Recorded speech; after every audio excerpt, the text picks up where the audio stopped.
So going for one of those low-hanging fruit options, we're looking for places to put our phones in a charging situation with a RAM mount. Normally people put them up on the dash, but that's if I'm sitting, I can only reach to about where the hand is. I have to go farther than that. If I come down here, we have an option. This headrest is held on by 2 bars. We take this off, put 2 collets on it, and with set screws, it can clamp onto these bars. Then from there, we have a bar going all the way across with a RAM mount facing forward, RAM mount facing up, and RAM mount facing forward. That'll let us give us room for a phone, a tablet, and another phone. It'd be a perfect spot while I'm driving. Hands right here. Can access anything on the phone, access anything on the tablet, and even go all the way over to the passenger's phone if I need to. And the passenger can do the same things. We'll have to figure out a place to put the ham radio. We're probably going to put the ham and everything up here. Either cut this out or make a mount for it and mount into that tray. So we've taken measurements. Splash a picture of the measurements I took off the picture. Here I took the headrest off. Now I can measure this. This is a half inch. So now we've got to figure out a good material.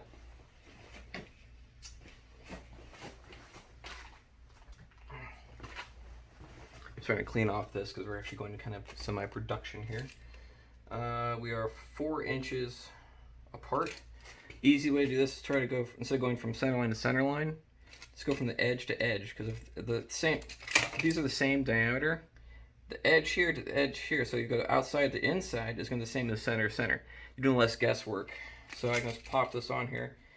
4 inches puts me right about where I need to be. Maybe 3 5/15, something like that. But I think 4 inches would be fine because I'll oversize it. From the measurements, I think I said 14 inches across. This is a random scrap of stainless I have. That's 12 7/8. I think stainless will work perfect for this. We can paint it, but don't have to worry about paint chipping, rusting. It's gonna be nasty inside. So my big thing is I have to make sure that this will actually fit the truck, which unfortunately, the seat comes like this here. So this gotta be behind everything. So realistically, I gotta be able to sit it like this. See, I'm short. See, not gonna make it. So I need to find another piece. I'll get back to you when I find it. We're now at plan B. I'm gonna take a flat bar and actually make the shape. So the biggest flat bar I have is 3 inches and 3 inches wide. This is 3 inches wide. I needed something to go 4 inches in.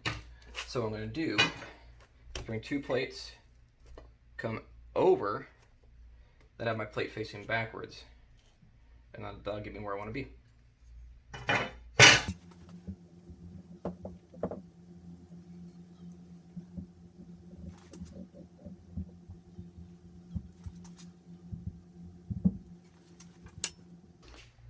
Safety first, I guess.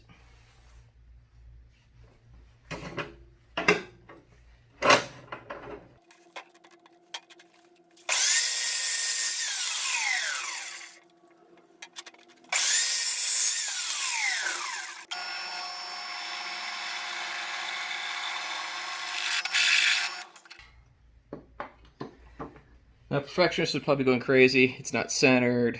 It doesn't really matter because this is gonna be clamping. I'm going to adjust it where it needs to be, mark it, drill it. I'm going to round the corners off. Other thing is, a lot of people say maybe there's not much material on the sides, or like I said, not going to be a large thing. The collet I ordered is going to be 1 1/8 inches. This is actually going to be wider than this whole thing, and it's a clamping collet. So I'm going to probably just weld it down here. And realistically, what's going to be holding it is actually the collet, not this. This is just to help position the collet.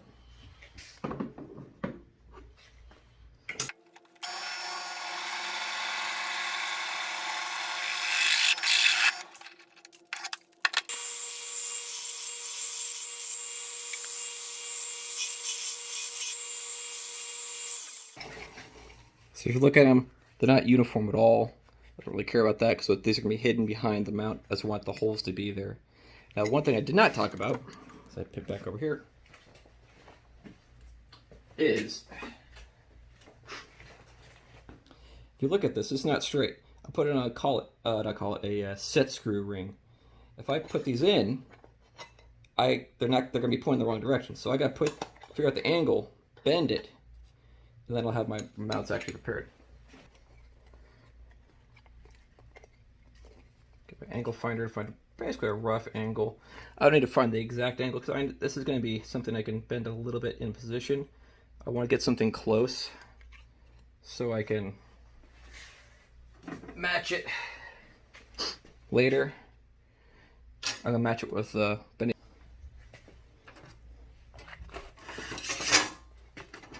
LED lights.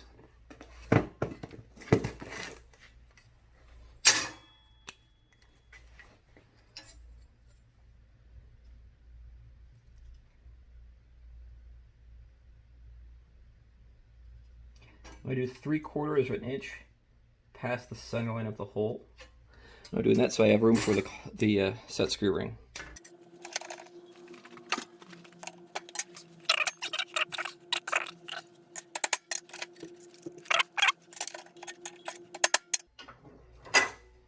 I mean, you don't have to have a lot of crazy tools to do this stuff. The crazy tools makes life a little easier. I'm really close to exactly where I need to be.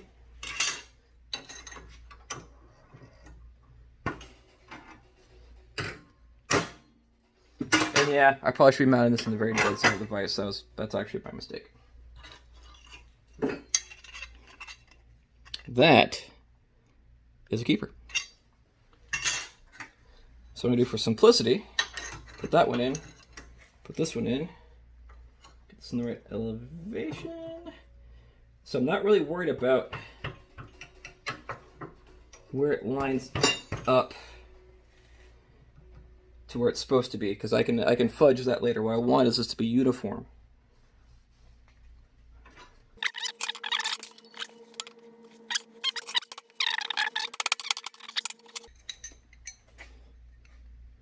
So see, they're not the same length anywhere. The one thing that they are the same though is hole to bend.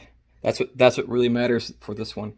So now what I'll do, figure out what height I want, clamp them, mark them, cut them.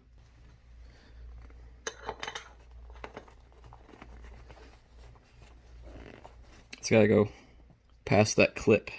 See that little groove right there? That's where it clips into the thing. So it goes like that, and then it comes straight up.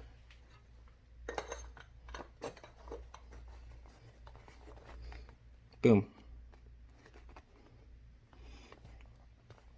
I can take something like this, but a plate across the back. That's exactly what I want.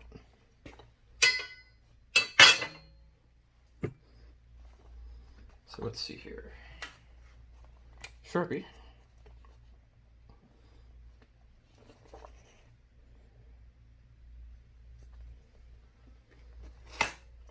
And this is going to be.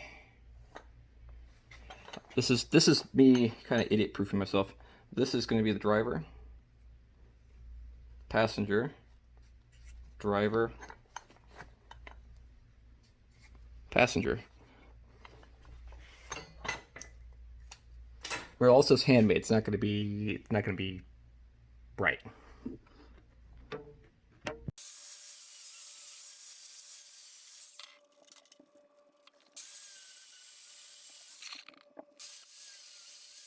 What I'll do is, if I know this side has a square edge, I'll put a little 90-degree symbol on it, so I know that's my edge I'm going to be working off of.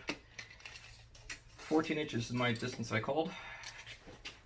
So 14 inches, half 14 inches, 7, plus inch and a half, minus inch and a half. Center line, 2 bars go out from there, and cut. And then I gotta do some, I'm trying to make this a little bit, not just straight piece of plate, boring.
Now before I do this, you go, wow, fancy pantsy Dennis using a TIG welder.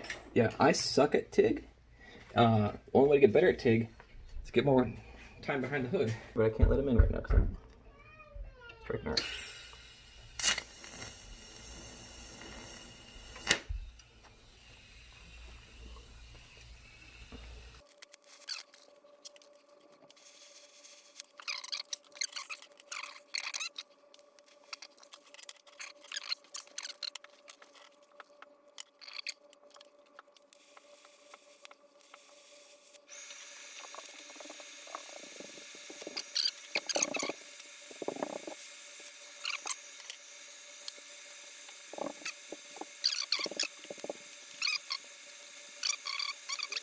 It looks like hot garbage, but it'll hold.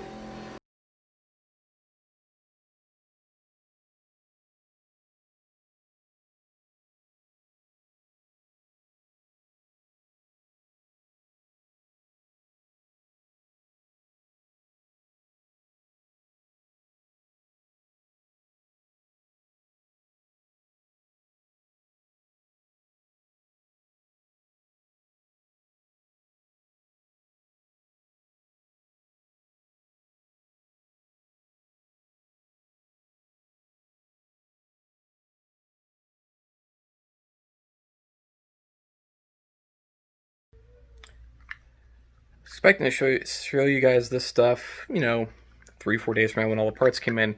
We got fast tracked on this job because we decided to take an impromptu trip to Oklahoma to get some pizza. Basically, road trip. This truck, just drive there, go to the middle of nowhere, not even camp, just splash around some water, drive home, and go. I managed to split my lip on not my chin on a extension cord this morning because I'm super smart. But we're getting fast tracked, so I'm scavenging off of the suction cup mount. We have 2 extra mounts in the wife's 400 that she's not using, so I'm going to take those out, and then I'm going to mount these on, so if I need to do, let's get it going.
Tap magic.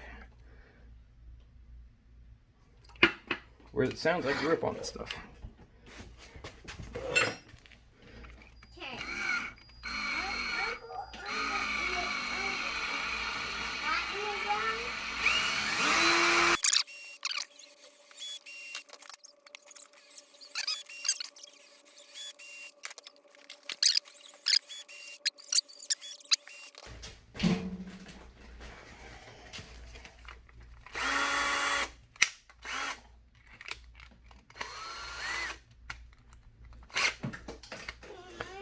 Counter shake makes it look real good.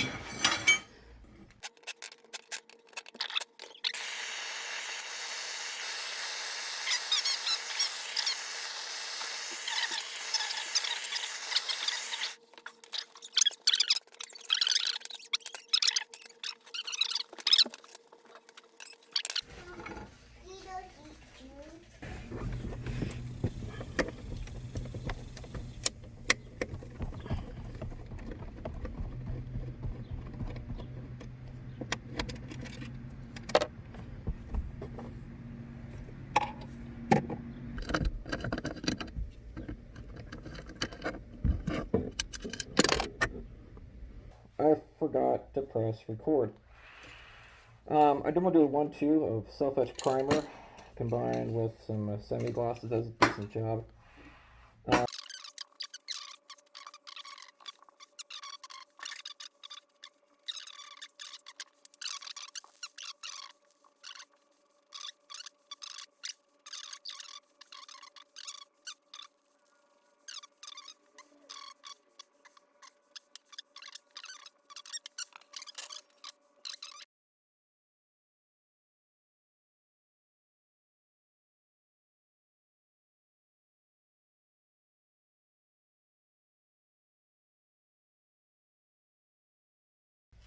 3 RAM mounts.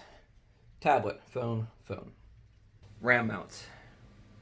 I used to think they're the biggest scam around. Like, you're gonna charge me how much to mount a phone on something, and it's not even really a phone mount. It's some little crisscrossy doodad crapola. Yeah, we finally got one.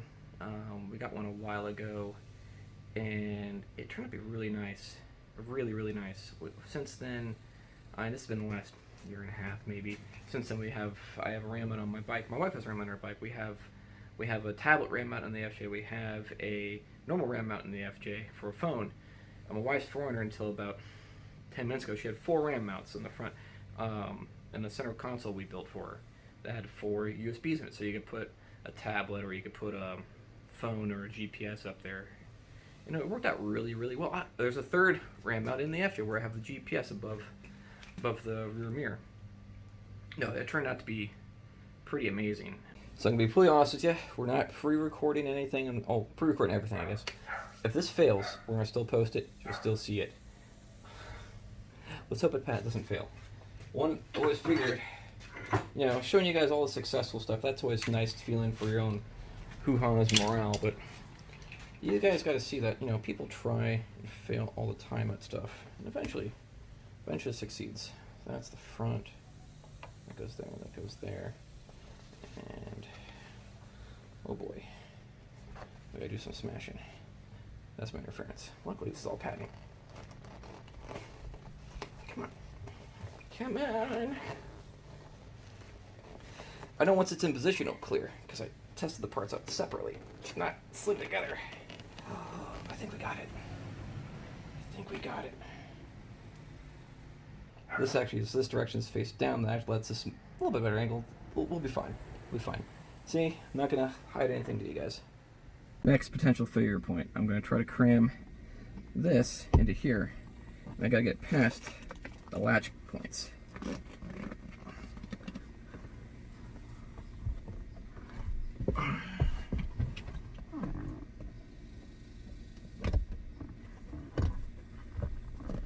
You guys want to see a grown adult struggle? Here it is. Not quite there. So here it is, fully built. I like the angle of it. It's right above. I can easily still grab the radio if I need to. AC is pretty much going to be on. It's what's going in max AC, because let's face it, it's hot out. One thing I don't like about it right now is I push right here, it just folds down. I have 2 half-inch collars I'm going to put on one either side, sandwich this in, so that'll fix that problem. Those won't show up until next week sometime. For our trip tomorrow, this will do. I'm not super happy with how much it bounces though. That'll be fixed in the future though. Thanks for watching.